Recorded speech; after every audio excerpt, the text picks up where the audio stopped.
there, this is Andrea Fox, the divorce lawyer lady. I am here to talk to you about various issues surrounding divorce and child custody. Nothing said in this video is intended to be legal advice.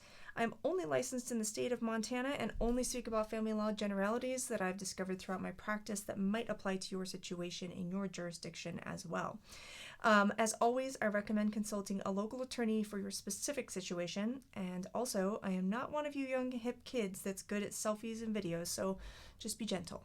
I don't know what I'm doing at this. I do at law. Anyway, today my hot tips are coming in on what to wear and what not to wear to court. This might seem silly or superficial, but it's really not. The judge is literally there to judge you. And they do. Most judges are very judgmental because they have to be. And they, are making judgments as soon as they see you. So I like to go over this with my clients before we go to court. A lot of lawyers don't. And sometimes even when I do, it doesn't go well. But we try. So I want to help you with that as well. So I'll start with just 3 main tips. So number 1. Wear something that's respectful to the process.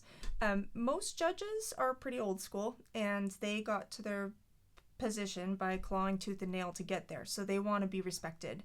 I mean, they sit on a bench, you have to stand when you see them. I mean, the whole thing is about respect, right?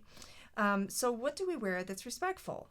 We don't wear jeans, we don't wear sweatpants, we don't wear mini skirts, we don't wear sandals, we don't wear stripper heels. I have seen all of these things on my clients in court after I told them not to, which, I mean, that's their choice, whatever.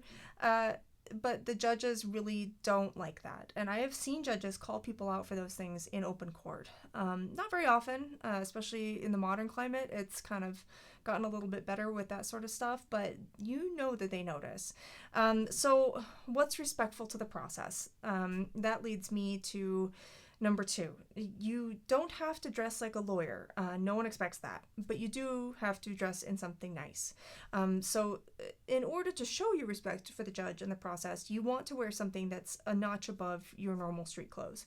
To just delineate the fact that you understand that this is using the judge's time, the state's resources, and that you are here for it and that you value all of that. So what I normally recommend for men, you don't have to wear a suit. You can if you want. Sometimes it looks like you're trying a little too hard, especially if you are not in a suit line of work, but you can. Suits are always very nice looking. But for men, I usually say slacks and a button-up shirt.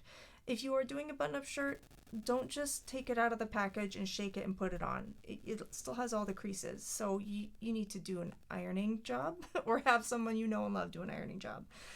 So dress shirt and slacks. Make sure you have shoes that are appropriate to go with slacks, or else it looks like you're playing dress up. So don't wear, your tennis shoes with the slacks. That's just real basic, if you can't think of anything else, that's a good way to go.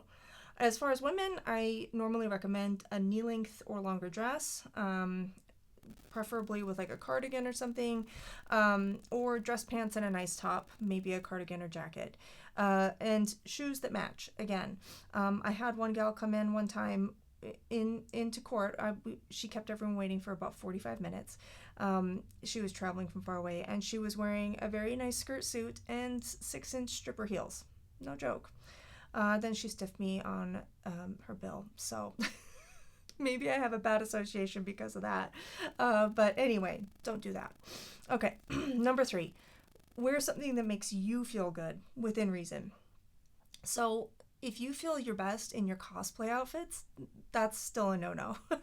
Wear something that's normal clothing, not costumey, not loungy, unless you have lounge clothes that look dressy, because they're honestly making a lot of things like that now.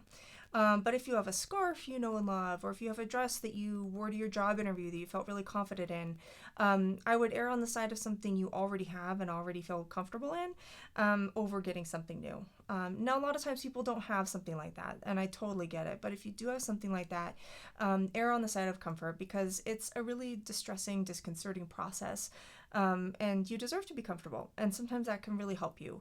My bonus tip is dress in layers. Courtrooms are notoriously weird about hot and cold. I just went to a hearing the other day, and it was, they must not have had air conditioning. It's on the third floor in summer heat, and it was like 90 degrees in the courtroom, and I was wearing this dress and a cardigan, and you better bet I lost that cardigan as soon as I got in the courtroom. So dress in layers so that you're comfortable and not, sitting on the witness stand sweating. If anything, err on the side of being too warm, because we get warm when we're nervous and we get sweaty when we're nervous, and we don't want to be warm and sweaty if we don't have to. Oh, human bodies, isn't it fun? All right, so those are my big hot tips about how to dress for court. If you like this, feel free to like and subscribe to my channel, and if you want more tips for your family law case, you can get more content that way. Feel free to check out my website as well for more information on me and my practice. That's www.mtfoxlaw.com. And I think that's it. Thanks and have a great day, and good luck.